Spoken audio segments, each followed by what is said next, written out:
ദേശീയ വിദ്യാഭ്യാസ നയം സാധ്യതകളും വെല്ലുവിളികളും എന്ന വിഷയത്തിൽ central bureau of communication Palakkad field office college വിദ്യാർത്ഥികൾക്കായി പ്രഭാഷണ മത്സരം സംഘടിപ്പിച്ചു. Athavanad Markaz arts and science കോളേജിൽ നടന്ന മത്സരം principal doctor CP Muhammad Kutty ഉദ്ഘാടനം ചെയ്തു. Prajith Kumar MV, field publicity officer Faseela MP, Markaz college quality assurance cell coordinator Suresh Kumar M, field publicity assistant Abdul Hakeem KT, principal Markaz Albeer school, assistant പ്രൊഫസർമാരായ മുഹമ്മദ് സുഹൈൽ K, വിജീഷ് SV തുടങ്ങിയവർ സംസാരിച്ചു. Markaz arts and science college quality assurance സെല്ലിന്റെ സഹകരണത്തോടെ സംഘടിപ്പിച്ച മത്സരത്തിൽ മലപ്പുറം ജില്ലയിലെ വിവിധ കോളേജുകളിൽ നിന്നുള്ള വിദ്യാർത്ഥികൾ പങ്കെടുത്തു. മത്സരശേഷം വിജയികൾക്കുള്ള സമ്മാന വിതരണവും നടന്നു.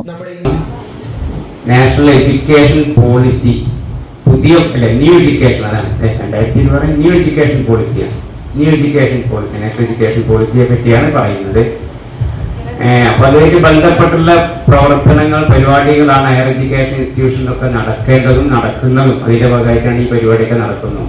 അപ്പൊ എന്താണ് new education policy 2020 new education policy എന്താണ്, അതിനെപ്പറ്റിയൊക്കെ ഞാനിവിടെ പറയുന്നില്ല. കാരണം ഇവിടെ അതിൻ്റെ ഒരു മത്സരമാണ് നടക്കുന്നത്. അപ്പൊ എല്ലാവർക്കും അതെന്നെ കേൾക്കാൻ പറ്റുള്ളൂ. അവർ കേൾക്കാൻ ഈ കുട്ടികൾക്ക്, അപ്പൊ ഈ കുട്ടികൾക്ക് എന്താ അതിലേക്ക് ബന്ധം വിചാരിക്കും, മറ്റു കുട്ടികൾക്ക് ഇല്ല. അതല്ല, നിങ്ങൾ പോസ്റ്റ് ഗ്രാജുവേഷൻ കോഴ്സ് കഴിഞ്ഞ് ഇനി പോകുമ്പോൾ ഒന്നുകിൽ അധ്യാപകരോ അല്ലെങ്കിൽ റിസർച്ച് ഫീൽഡിലൊക്കെ പോകുമ്പോൾ തീർച്ചയായിട്ടും ഇതേക്ക് ബന്ധപ്പെട്ടേക്കൊക്കെ വരുന്നതാണ്.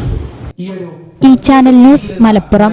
ഇടനെഞ്ചിലെ സ്വപ്നം മികച്ച ജോലിയാണെങ്കിൽ ഇനി ചിറകു വിരിച്ചു പറക്കാം. Empire college of science.